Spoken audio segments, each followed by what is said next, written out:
At my mom's 65th birthday dinner, my dad raised his wine glass, looked directly at me, and said, "There's one guest here who no longer belongs to this family." I remember the clinking of glasses stopping midair, the murmur of polite conversation freezing like someone had pressed pause.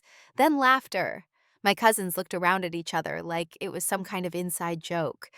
My sister, sitting directly across from me in a glittery gold dress, raised her own glass and said, "Finally." That word finally echoed louder than anything else that night. I didn't say anything right away. I just looked around the table. There was my father seated like a king at the head, eyes calm and proud of himself. My mother smiling faintly, as if this was some sort of planned performance. My sister gloating. My cousins amused and disconnected from the reality they were watching.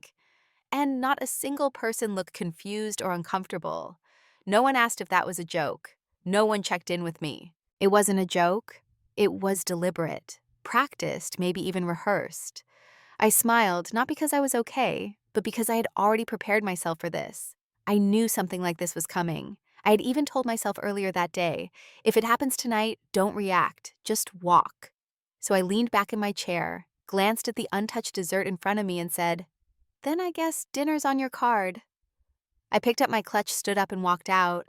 I didn't yell, I didn't cry, I didn't ask anyone to explain themselves or beg someone to back me up. I just left the rooftop restaurant, got into the elevator alone, and walked 2 blocks in silence to my car. 30 minutes later, I was home. I kicked off my heels, poured myself a glass of wine, and sat on the couch in the quiet of my apartment. My phone buzzed once, then again, then 10 more times. I glanced at it without picking it up. My sister, my father, then my mother, then two of my cousins, all calling, all messaging, all screaming through text. One of the messages from my sister read, "You're seriously not paying that bill. It's $2,800. Are you kidding me?" I didn't respond. I had nothing to say. I had spent a lifetime paying bills that weren't mine responsibilities. No one had the decency to even ask for nicely. And now, the second I refused to play the part they had written for me, they turned on me like I was the villain in a family play that no longer needed its understudy. They thought I would cave, that I'd feel guilty, that I'd return and say sorry for causing a scene. But this wasn't a scene. This was the closing curtain, the end of a chapter I should have finished years ago. That night, I did something I hadn't done in over a decade. I turned my phone off completely. No vibrate, no notifications. Just silence. And in that silence, for the first time in years, I felt something I didn't expect. Peace. I wasn't always the outsider. For most of my life, I was the one everyone could rely on. Or at least, that's what I let them believe. My name is Avery Monroe. I'm 36 years old, single, and live in Boston. I work as an interior designer, high-end spaces, boutique hotels, private clients.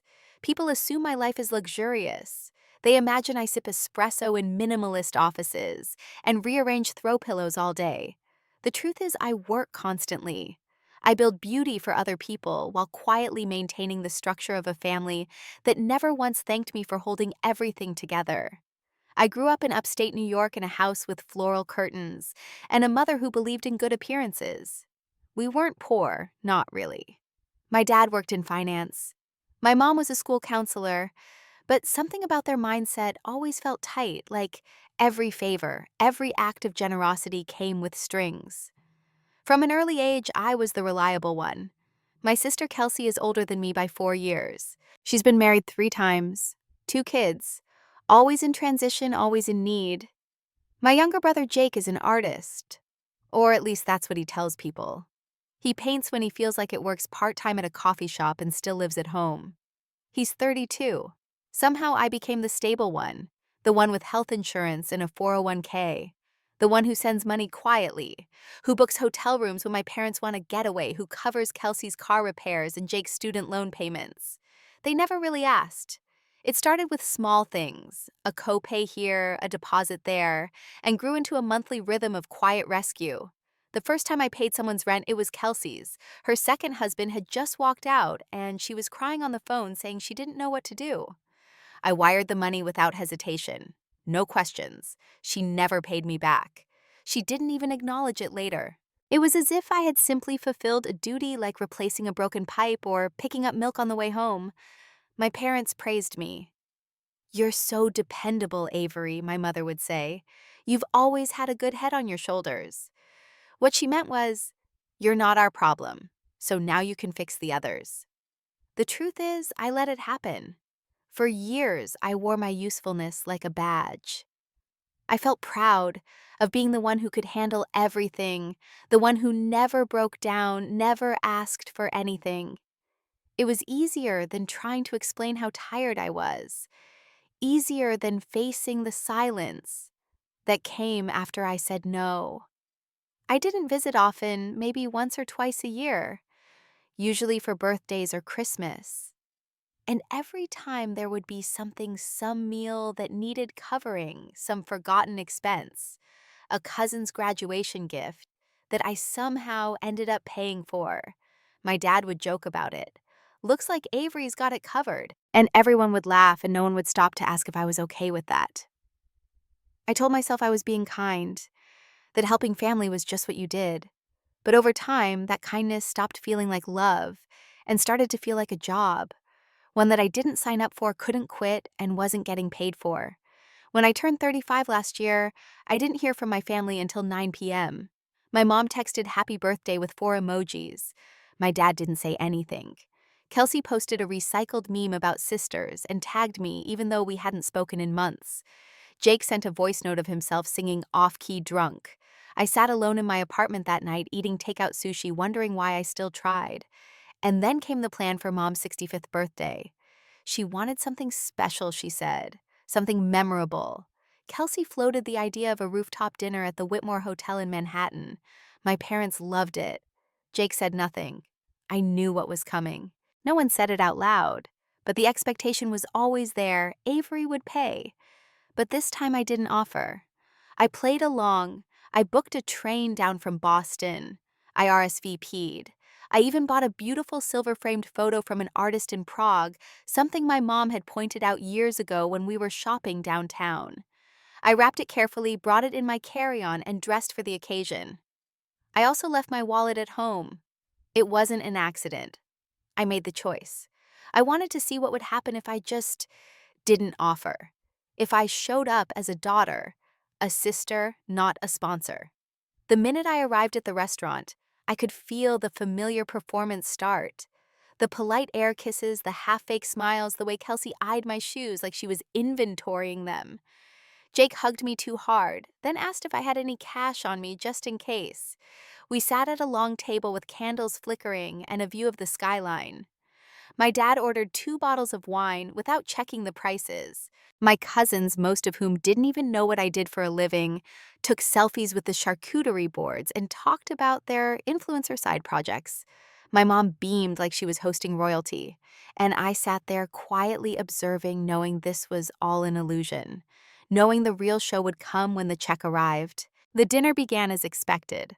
Loud, layered with artificial warmth, sprinkled with just enough passive aggression to remind me why I avoided these gatherings in the first place.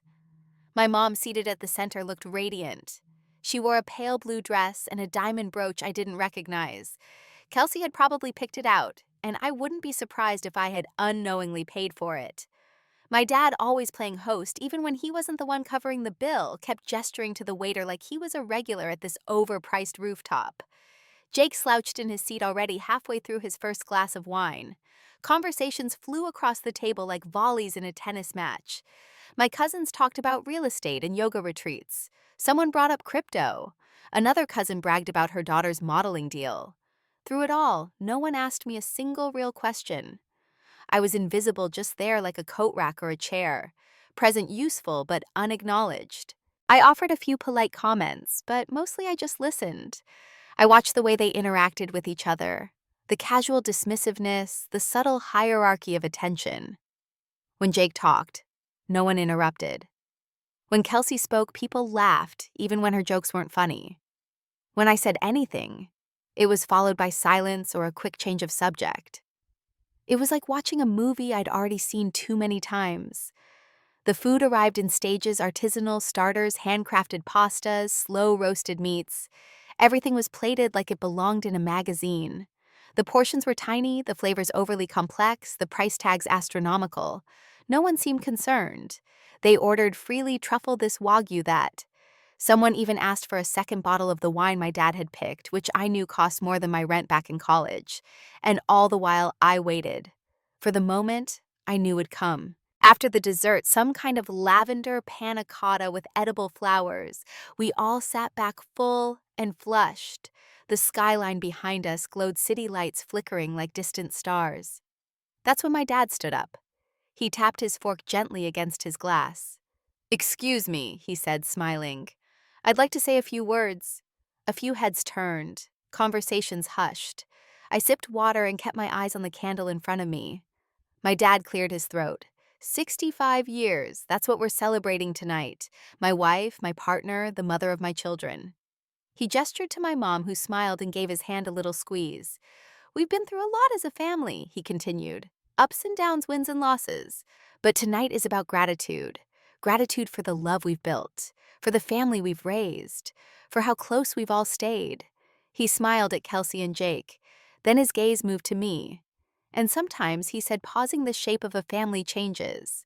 People drift. People grow apart. That's natural. But it's also true that not everyone sitting at a table belongs there forever." He didn't blink, didn't stutter, just let those words hang in the air like smoke. "There's one guest here," he said, "who no longer belongs to this family." It took half a second before the laughter started. My cousins chuckled, thinking it was a joke. Kelsey leaned in, raised her glass, and added, "Finally." I looked around. No one seemed confused. No one looked surprised. My mom gave a tiny shrug like it was out of her hands. Jake looked down at his lap. And me, I just sat there stunned. Not hurt, not yet, just stunned. Because it wasn't the words that hit hardest. It was the silence after them. The absolute lack of defense. The complete absence of someone, anyone, saying, "That's not okay." I realized in that moment that this wasn't spontaneous. It had been decided, agreed upon. Maybe not in words, but in attitude. They had quietly voted me off the island, and tonight was the ceremony. So I smiled, not out of kindness, not to keep the peace, but because I had already made my decision. I leaned back, folded my napkin, and said calmly, "Then I guess dinner's on your card." And I stood up. I didn't slam my chair, I didn't throw wine, I didn't make a scene. I simply gathered my things, gave a small nod to the waiter, and walked away. No one called after me, no one stood, no one stopped me. As I stepped into the elevator, I looked at my reflection in the mirrored wall. I didn't look angry. I looked clear. For the first time in years, I felt like I was finally seeing the truth without flinching. Downstairs, I walked out into the night heels, clicking against the pavement. The air was cool, the streetlights soft. I didn't rush. I didn't cry. I just kept walking. 2 blocks later, I reached my car. I sat for a moment behind the wheel, letting the silence settle. Then I drove home. 30 minutes after I walked out, the messages started. And so did the unraveling. By the time I got home, there were already 6 missed calls. The first one was from Kelsey, then another, then a string of messages.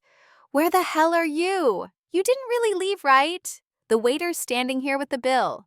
$2,800. I didn't respond. I took off my earrings, washed my face, and changed into sweatpants. Then I poured myself a glass of wine and sat in the corner of my apartment where the light is softest, the one spot I always went to after long days, or difficult clients, or when I needed to feel like myself again. 10 minutes later, the call started again, this time from my father, then my mom. My cousin Lily texted something that said, "Your sister's freaking out. Just pay it and sort it out later." I took a sip of wine and placed my phone face down on the table. Let them freak out. It wasn't about the money, not really. It never had been. It was about what that dinner revealed about the roles we're assigned in families, the way we're boxed in and labeled the dependable one, the dramatic one, the failure, the fixer. And how, if you try to leave that role, the whole structure shakes. But I hadn't just stepped out of my role. I had walked off the stage, mid-scene, and now they didn't know what to do. At 10:13 p.m., my sister left a voicemail. "You can't seriously be doing this," she said, her voice tight on the edge of rage and desperation. "You just left us there." Everyone saw. Mom was embarrassed. I was embarrassed. "You're ruining her birthday. You always act like you're above everything, but you're not. You're selfish." I listened to the message once. Then again, I didn't feel guilt. I didn't even feel angry. I just felt finished.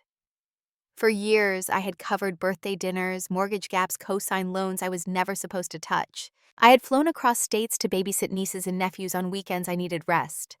I had done it all quietly, gratefully, believing it made me a good daughter, a good sister. But now I saw it for what it was. They hadn't invited me to celebrate my mother's birthday. They had invited me to pay for it. And when they realized I might not be playing that role anymore, when they saw that I came without my wallet, without my offer, without my script, they turned on me. Not with confusion, but with precision. Because deep down, they always knew. They always knew that if I stopped giving, the fantasy would collapse. And that terrified them more than anything. Later that night, I muted my phone. I sat in silence and let the emotions pass through me like weather waves of old patterns, trying to resurface, the reflex to apologize, to explain, to soothe, to make it okay. I didn't give in.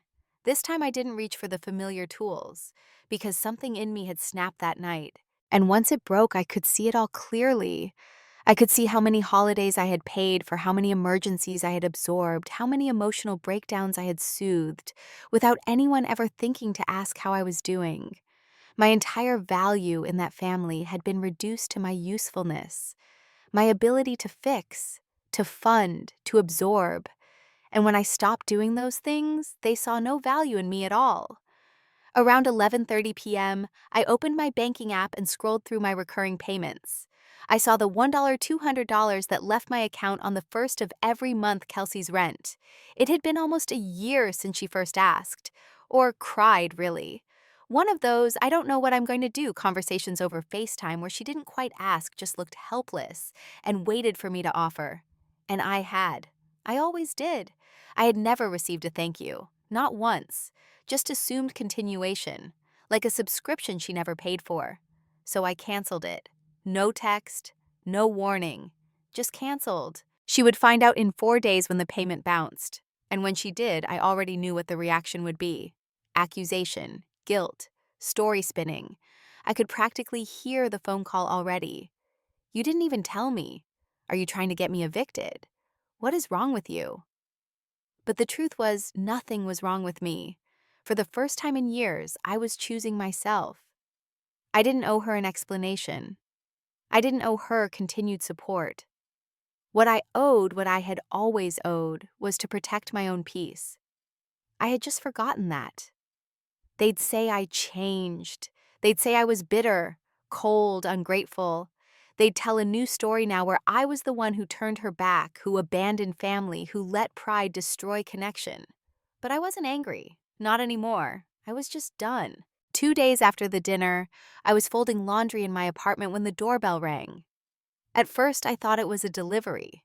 I hadn't ordered anything, but maybe someone sent something as a peace offering, flowers from my mom, or a card from one of the cousins who felt awkward enough to reach out.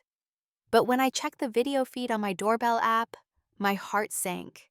It was my father, my mother, and behind them, my sister. They weren't holding anything, no gifts, no apologies, just faces, tired, determined, and familiar in a way that made me want to turn off the lights and pretend I wasn't home. Before I could even think, someone from another apartment walked out of the building and they slipped in. By the time I opened my door, they were already standing in the hallway outside my unit. My father knocked 3 hard, confident taps, like he had every right to be there, like this was still a home that belonged to him. I stood there barefoot in a sweatshirt and leggings, watching my childhood replay in front of me like a film I no longer starred in. "We need to talk," my dad said, not asked. Said. I didn't move. I didn't invite them in. My mom stepped forward anyway. "It won't take long," she added, her voice too sweet, too controlled. Kelsey stood in the back, arms crossed, not making eye contact. Her posture screamed resentment, like she was the one betrayed. I stepped aside. Not because I wanted to, but because I didn't want a scene in the hallway. They filed in like they owned the place, as if the years of entitlement they'd built had granted them keys to more than just my childhood bedroom. They didn't sit down.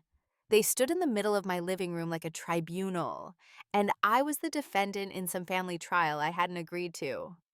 My father opened first. "We just want to understand what that was about," he said, like I had flipped over the dinner table or screamed in front of a crowd. My mother added, "You walking out like that?" It ruined the entire night. It was supposed to be a celebration. She didn't say who was hurt, just that people were, as if that alone made it my fault. Kelsey spoke last. "You embarrassed all of us," she said quietly. I couldn't even look the waiter in the eye. They circled me with words: guilt, disappointment, confusion. Not one apology, not one acknowledgement of what was said at the table. Of the moment they turned on me with smiles and clinking glasses. I let them talk. I didn't interrupt. I wanted to see how far they'd go before someone said something real, but no one did. So finally I asked, "What exactly did you expect me to do?" "Sit there." Well, Dad basically told the entire table that I didn't belong in this family. It was a joke my dad snapped. "You always take everything so seriously." "It wasn't meant like that," my mom added. "And your sister, well, she was just joining in. No one meant to hurt you." It's not about the words Kelsey said, arms still crossed. It's how you reacted. You just walked out, like none of us mattered. And that's when it hit me. They weren't there to make things right. They were there to reset the narrative, to get me back on script. I was supposed to play the part. Smile, nod, absorb the jab, maybe sulk a little, but ultimately pull out my credit card and pay for the performance. That's how the scene was always meant to end. I had ad-libbed, and now they were here to rewrite it.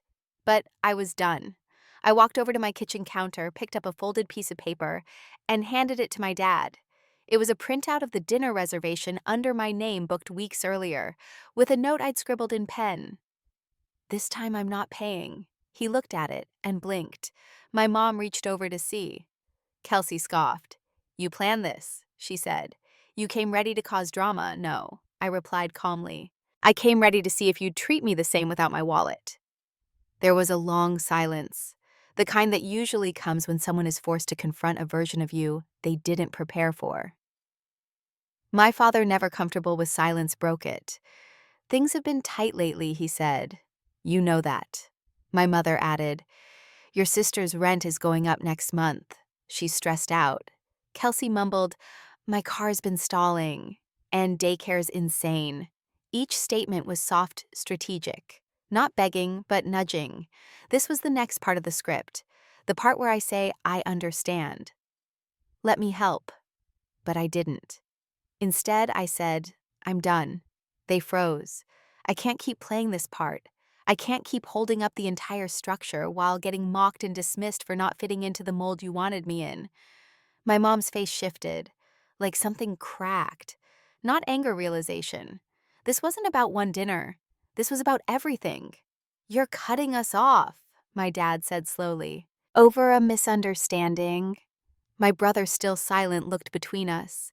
For the first time, he seemed unsure of which side he was on. "I need space," I said. "A lot of it.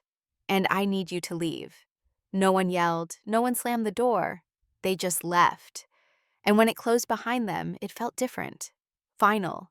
Like the silence that follows after a storm, not because the skies cleared, but because the damage was done. After they left, I sat alone in the same chair I had returned to after the birthday dinner. My glass was still half full, the room quiet except for the low hum of the refrigerator. I could still feel the weight of their presence lingering like smoke that hadn't quite cleared. I pulled out my laptop and opened my banking records. Not because I needed proof, but because I wanted to see it all laid out. The truth, the numbers, the unspoken history I'd carried like a second skin. Line after line appeared on the screen. Transfers, automatic payments, quiet gifts, all of them linked to names that rarely said thank you. $1,200 on the first of every month Kelsey's rent. That had started 14 months ago. Total $16,800. 500 here, 300 there, groceries for Jake. Once it was a tablet for his art.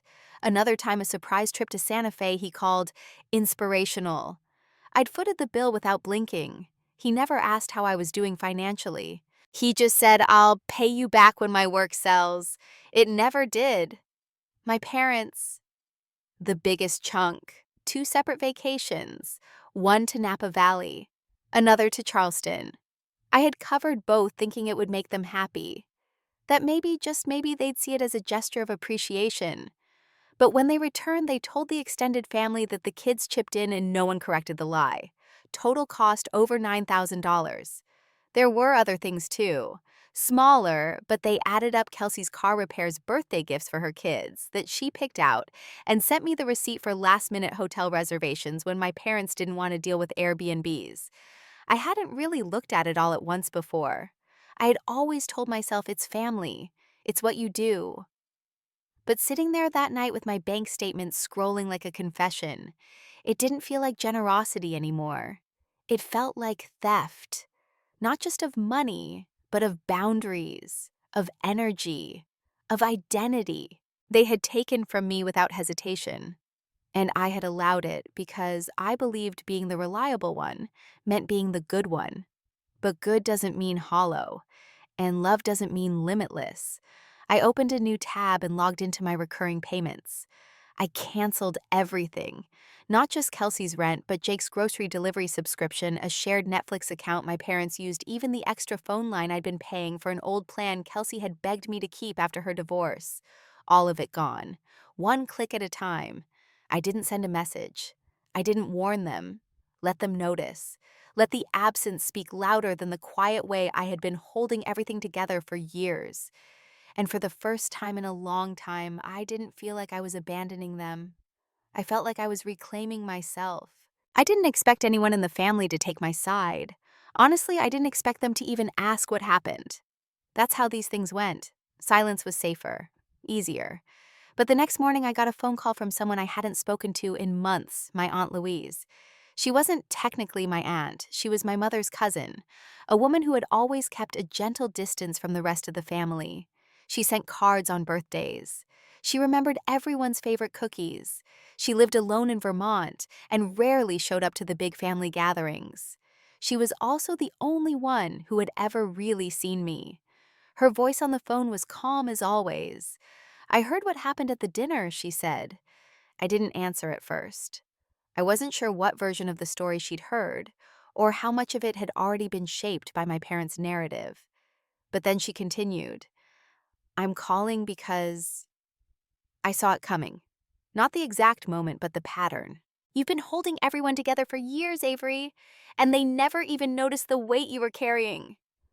I felt my chest tighten, not from pain, but from recognition, from being seen. I just wanted to say, she added, "You're not crazy. You're not selfish. You're allowed to stop." I didn't realize how much I needed to hear those words until she said them out loud. She didn't ask for details. She didn't need a breakdown of what had happened. She already knew in the way only someone outside the drama could. We talked for nearly an hour. She told me stories about her own mother, who had drained her emotionally and financially for decades before she finally cut ties. She said walking away didn't make her cold, it made her free. At the end of the call, she asked, "Do you want me to tell the others what really happened? Just the ones who are already whispering?" I paused, then said, "Yes. Tell them the truth. I'm done covering for people who don't cover for me." She didn't hesitate. "Consider it done." 2 days later, the messages started again, but this time from people I hadn't expected. A second cousin, a nephew, a few old family friends. I didn't know, one said. "That was wrong of them," said another.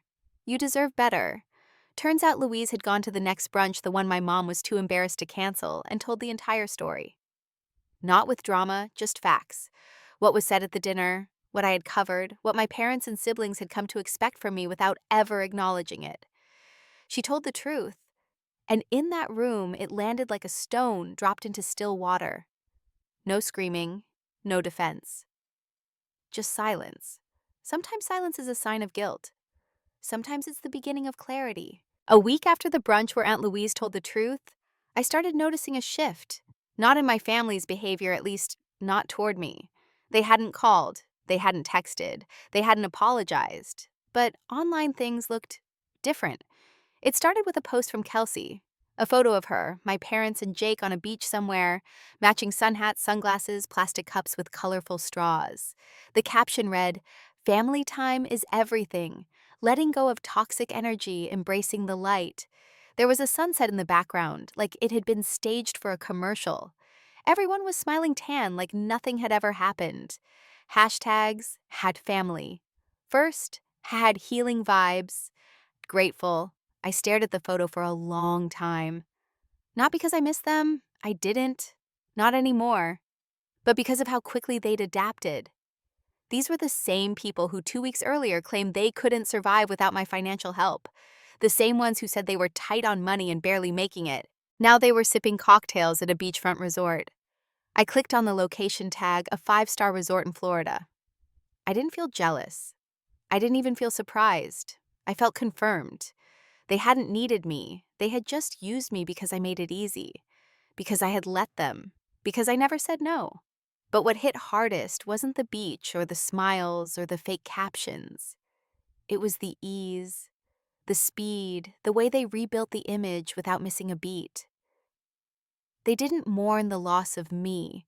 They edited me out like a blurry photo. They didn't say my name. They didn't address the dinner. They didn't acknowledge the shift. They just posted a new version of the story, one where they were the survivors, the strong ones, the ones who let go of the drama. It was all performance. And yet, people responded. So happy to see you all happy again. Strongest family I know. Whatever you went through, you made it through together. Inspiring. I wondered if any of them even knew what had really happened. If they realized the drama was a daughter and sister walking away from years of silent giving silent pain. Probably not. People like a clean story, a curated one.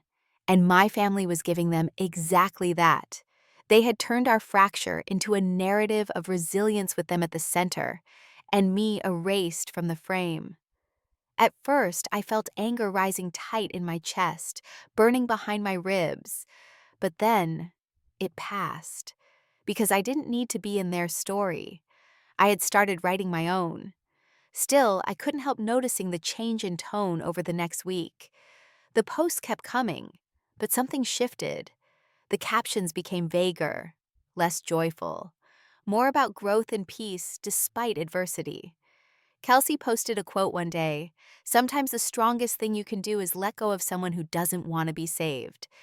Jake posted a blurry shot of an empty shoreline with the words, "Learning to find calm in the chaos." Even my mother, who almost never posted anything, shared a photo of flowers with a single line, "Grace isn't always returned." They were still trying to shape the story, still trying to cast themselves as the wounded ones. But the cracks were showing.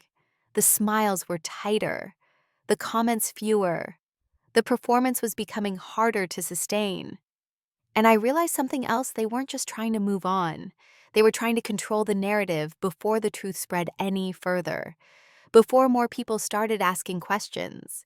Before more people like Aunt Louise told the story as it really happened. But it was too late for that. The truth was already out there. And unlike their stories, it didn't need a filter. They didn't call me directly. Not yet. But I started hearing from people who had liked their beach photos and commented on the fake captions. My cousin Harper messaged me, "Hey, I didn't realize everything that had been going on. Louise told me. I'm sorry." Then came a message from my Uncle David, my mother's brother. We hadn't spoken in years. He wrote, "I always wondered why your parents treated you like you owed them something. Now I get it. Thank you for saying something." That should have felt like a small victory. But all I felt was sadness. Not because I missed my family, but because of how easily they'd rewritten me. To them, I wasn't a person anymore. I was a problem they were managing. A PR crisis they needed to spin into sympathy. They weren't upset about losing me. They were upset about losing control of the story. 3 days after those messages, I got a voicemail. It was my mother. Her voice was cold, too calm. "I hope you're happy," she said. "People are talking. You've embarrassed this family enough. You always knew how to twist things to make yourself look good." That was it.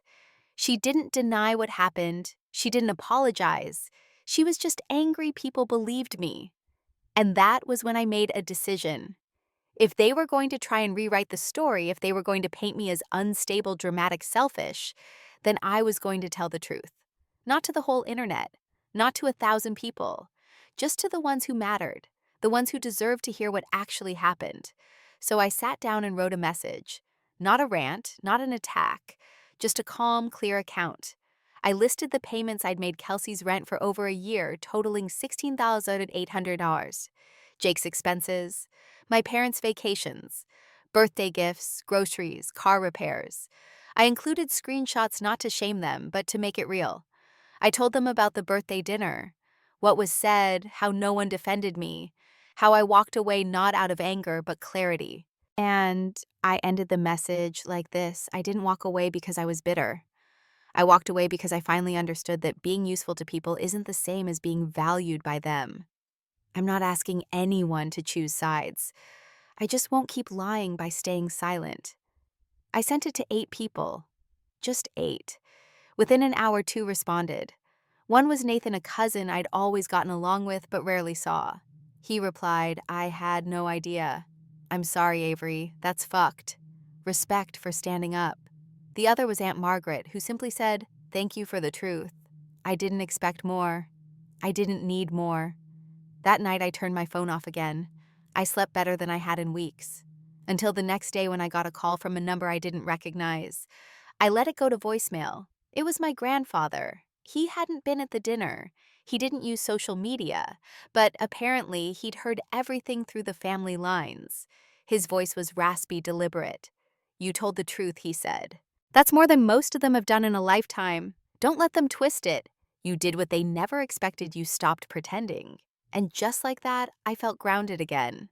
Later that week, a letter showed up at my apartment. No return address, my name written in careful script. Inside was a printed letter clearly meant for someone else. The handwriting was my father's.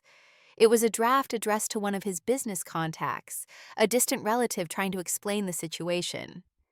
He called my behavior a breakdown, said I'd been struggling with isolation, said they had done everything they could to support me, but that I had become unreachable. They never sent the letter, but someone in the family must have slipped it to me. Maybe guilt, maybe solidarity. I'll never know.